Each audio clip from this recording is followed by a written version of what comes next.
Bonjour, bienvenue dans ce nouveau tutoriel. Dans le tutoriel précédent, nous avons travaillé sur les modules.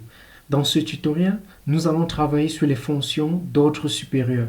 Parlant des fonctions, nous avons déjà travaillé sur comment créer les fonctions ou bien le mode de fonctionnement des fonctions. Donc, dans ce tutoriel, on va voir plutôt les fonctions d'ordre supérieur. C'est quoi déjà une fonction d'ordre supérieur? C'est une fonction qui effectue au moins l'une des actions suivantes que vous pouvez voir ici, dans le 1 et le 2. Donc, une fonction est d'ordre supérieur si et seulement si elle prend un ou plusieurs fonctions comme argument. Ok? Maintenant, ou si elle retourne une fonction comme résultat. Qu'est-ce que ça veut dire? Nous avons vu comment créer les fonctions, ok? Maintenant, lorsque vous créez une fonction, il y a ce qu'on appelle les paramètres, ok? Généralement, lorsque vous créez une fonction, vous donnez le nom de la fonction, et après le nom, il y a ce qu'on appelle les paramètres, ok? Maintenant, si ce paramètre, lors du remplaçage, ou bien lors de donner la valeur à ce paramètre qui est ce qu'on va appeler argument, si cet argument est une fonction ou bien ce sont des fonctions, alors cette fonction est dite d'ordre supérieur. Ou bien si cette fonction, comme on sait qu'une fonction après doit retourner quelque chose, si cette fonction retourne une autre fonction,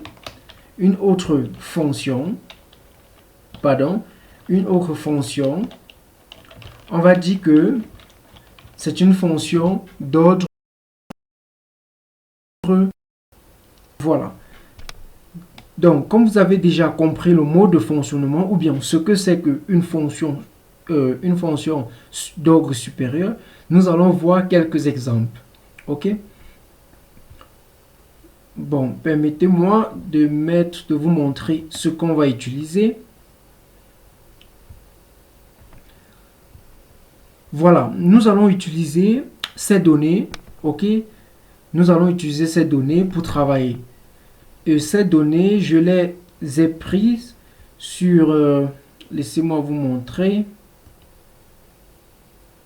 Voilà, vous allez venir sur cette adresse. Ok, https json placeholder typecode.com/post. Ok, donc sur cette adresse, ok, vous venez sur cette adresse et vous aurez cette donnée. Ok, vous allez cliquer juste sur télécharger. Ce sont des données JSON, ok, sous format JSON. Voilà, donc nous allons utiliser cela pour travailler. Ok, voilà, c'est environ 100 ID. Ok, c'est jusqu'à 100. Voilà, si je ne me trompe pas. Voilà, jusqu'à 100. Ok, maintenant j'ai copié ça et j'ai fait en telle sorte, j'ai fait de telle façon qu'on peut export. Ok, c'est ce qu'on a vu dans les modules. Ok, comment rendre une fonction ou bien des objets, comment les rendre importables. Ok, nous avons vu cela. Maintenant, je vais revenir ici. Mon fichier main.js est déjà connecté à mon fichier HTML. Ok. Donc, je vais... Voilà. On va travailler ici. Ok. Voilà.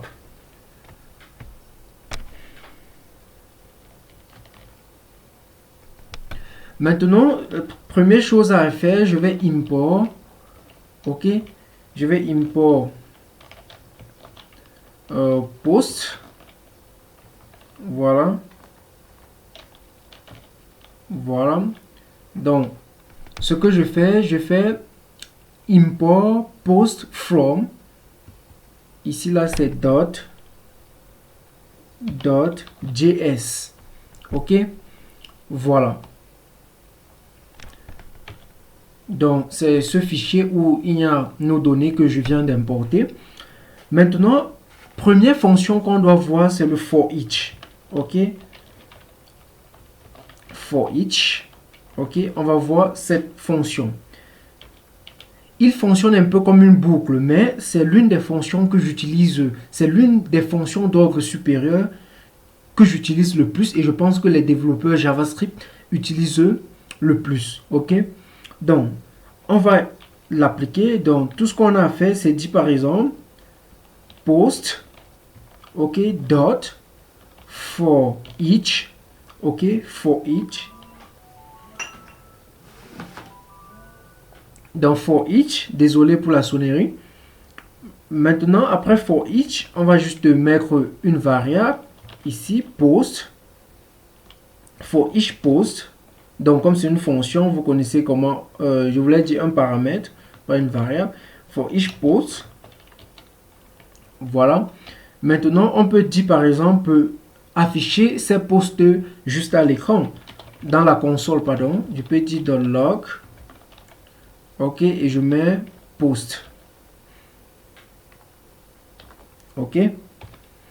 Voilà, vous allez constater ici qu'on a ces posts.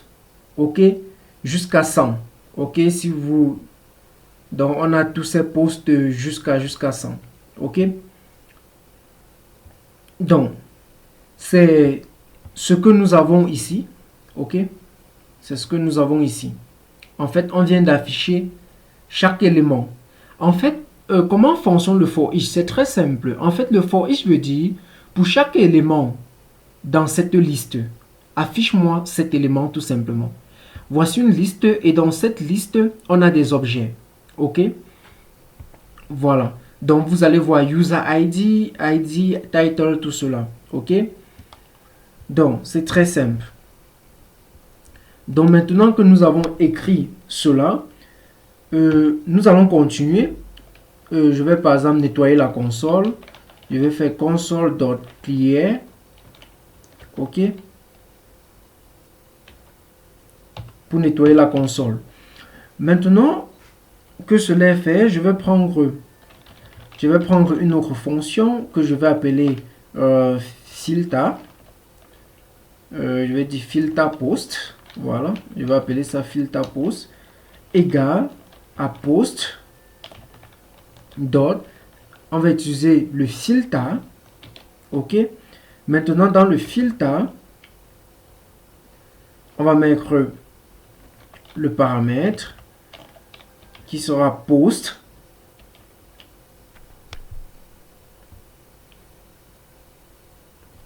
Pardon. Voilà, pour que je puisse voir. Voilà, qui est post.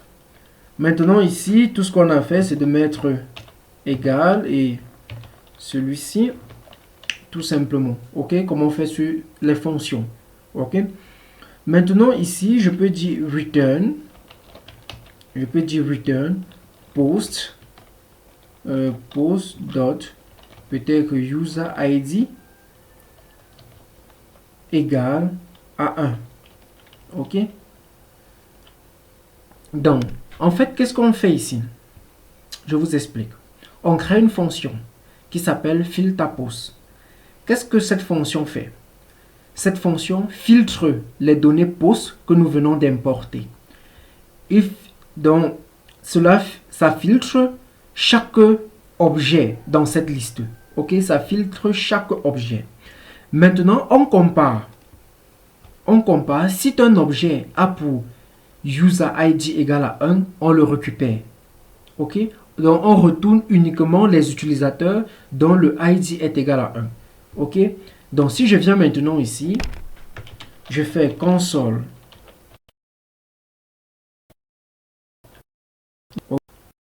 Console.log et j'affiche par exemple filter. Filter post. Pardon, qu'est-ce que c'était? Filter post. Filter post. Cons filter post.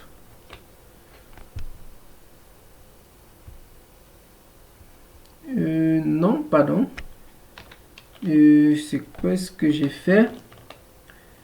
Apparemment, j'ai pas mis filter. Laissez-moi mettre filter ici. Ok, voilà. Vous allez voir ici, juste ici, que ça nous affiche uniquement les users qui ont pour ID 1. Ok, vous voyez qu'on a au total 10 users. Ok, qui ont pour ID 1. Ok, c'est une fonction très utile. Ok, elle est très utile. Maintenant que nous avons vu le filtre, comment utiliser le filtre pour créer des fonctions, parce que pour créer des fonctions d'ordre supérieur, nous allons voir un autre type. Ok, donc que j'arrête le voilà, il a fallu que j'arrête le réveil. Donc on va continuer. Maintenant on va créer une autre fonction d'ordre supérieur que je vais appeler const. Je vais ici appeler cette fonction map. Ok, je peux l'appeler map post égale filter, dans la fonction qu'on a d'abord créée, dans filter post dot map. Ok, maintenant ici je vais mettre post. Voilà, pardon, on met d'abord ce égal là. Ok, je pense, voilà, c'est bien écrit. Voilà, maintenant ici on peut dire par exemple return post dot id, peut-être multiplié par peut-être même disons 10, pourquoi pas, multiplié par 10. Ok, voilà. Maintenant pour l'afficher, on peut venir ici, on fait console.log et là on peut dire map post. Ok, vous voyez que ça renvoie cette liste. Ok, 10, 20, 30, 40, 50 jusqu'à 100. Donc ça a pris les 10 personnes, ok, dont le user ID était 1. Maintenant, sur ces 10 personnes, on a pris le ID de chaque personne qui est 1, 2, 3, 4 jusqu'à 10. Pardon, 8, je sais pas, regardons voir. Voilà, qui est 1, 2, 3, voilà, c'est ça, 1, 2, 3 jusqu'à 10, ok. Vous allez voir qu'il y a 10 personnes qui ont le user ID 1, ok. Voilà, jusqu'à 10. Maintenant, on a pris cela, on a multiplié par 10, ok. Donc, c'est ça qui nous donne ce arrêt. Voilà, si je viens par exemple ici, je mets 10, par exemple. Ok, vous voyez, on a 990, 900, ainsi de suite jusqu'à 1000. Ok, j'espère que vous comprenez en fait. Maintenant que c'est fait, on va voir le dernier. Ok, et toutes ces fonctions nous seront utiles dans la vidéo, dans le prochain tuto. Ok, toutes ces fonctions, nous allons les utiliser. Maintenant, const, je vais dire reduce post value,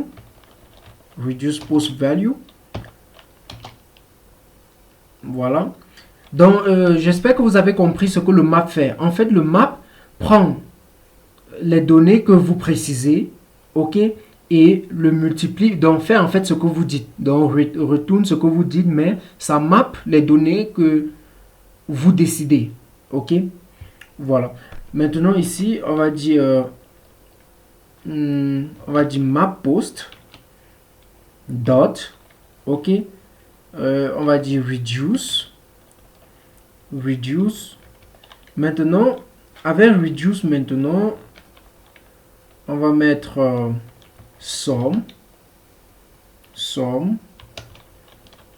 post, ok, donc ça prend un second paramètre,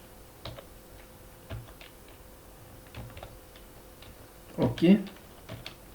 Voilà, maintenant on va dire return sum, ok, plus post, ok, return sum plus post. Donc si je viens là, je fais console.log et je mets reduce post.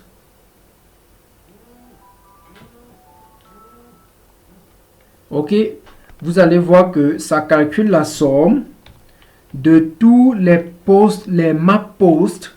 Ok, regardez ici. Ok, vous allez voir que ça calcule la somme. Ok, comme vous pouvez voir là, ça calcule la somme. Donc ça prend ceci, plus ceci, plus ceci, plus ceci, plus ceci, plus ceci. Et ça nous affiche la somme. En fait, c'est ce que fait le reduce. Ok, et ça nous affiche cela. Mais qui prend pour argument des fonctions. Ok, vous comprenez? Voilà, donc c'est ça qu'on appelle des fonctions d'ordre supérieur. Si je viens par exemple, ici, je mets par exemple 1. Ok, vous voyez maintenant que ça nous affiche plutôt 550 parce que 10 plus 20 plus 30 plus 40 jusqu'à 100 nous donne 550 évidemment. Ok, donc voilà, nous arrivons à la fin de ce tutoriel. J'ai dit que pour avoir ces données, ok, pour avoir ces données, vous allez juste aller sur le site que je vous ai présenté en début de vidéo et vous pouvez manipuler ces données. Voilà, c'est quand même, ces données sont bien ordonnées. Voilà, elles peuvent vous permettre de faire des tests. Ok, donc merci d'avoir regardé ce tutoriel. À nous revoir dans le prochain tutoriel.